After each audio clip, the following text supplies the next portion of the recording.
Hello, আসসালামু আলাইকুম। আজকে আমি আপনাদের সাথে শেয়ার করব হচ্ছে মজাদার খুবই ভাইরাল একটি রেসিপি, সেটা হচ্ছে ম্যাঙ্গো ডিলাইট। এই আমের সিজনে ম্যাঙ্গো ডিলাইট খাবো না, এটা কি হয় বলেন?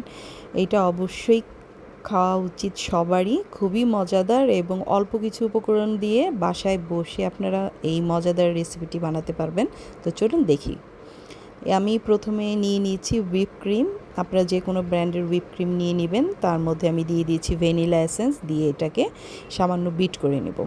একদম কেকে ইউজ করার মতো অত বেশি লাইট ওয়েট করব না, একটু ঘন রাখবো।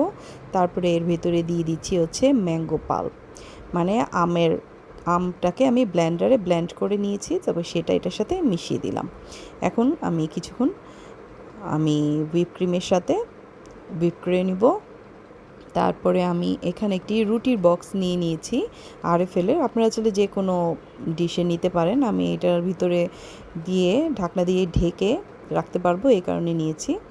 আর লাগবে হচ্ছে মিল্ক মেরি বিস্কিট। আমি এখানে অলিম্পিকের মিল্ক মেরি বিস্কিট ইউজ করেছি। আপনারা চাইলে যে কোনো ব্র্যান্ডের ব্যবহার করতে পারেন।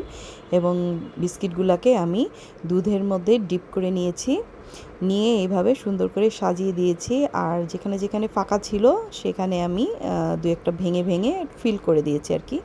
ফিল আপ করে দিতে হবে যাতে সব জায়গায় সমানভাবে বিস্কিটটা থাকে। তারপরে এর উপরে দিয়ে দিব হচ্ছে সেই হুইপ ক্রিমটা, যেটা আমি আমের পিউরির সাথে মিশিয়ে নিয়েছিলাম। এটা পুরোপুরি কাভার করে দিয়ে তার উপরে দিয়ে দিচ্ছি হচ্ছে কিছু কুচি করে রাখা আম। আপনারা আপনাদের পছন্দ অনুযায়ী বাড়িয়েও দিতে পারেন, কমিয়েও দিতে পারেন।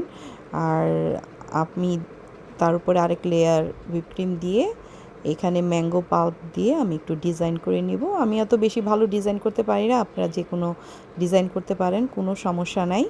এভাবে কাঠি দিয়ে ঘোরায় টোরায় দিলেই সুন্দর একটা ডিজাইন হয়ে যায় আসলে। তো এইভাবে করে রেখে আমি এটাকে ফ্রিজে রেখে দেব 4 ঘন্টা সেট হতে।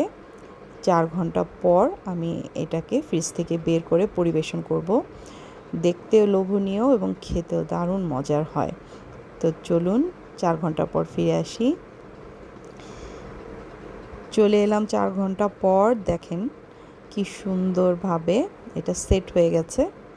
খুবই মজার, খুবই লোভনীয় একটি ডেজার্ট। অবশ্যই আপনারা এটা বাসায় ট্রাই করবেন এবং আমাকে কমেন্টসে জানাবেন যে আপনাদের কাছে আমার রেসিপিটি কেমন লাগলো। আপনারা সবাই ভালো থাকবেন। আল্লাহ হাফেজ।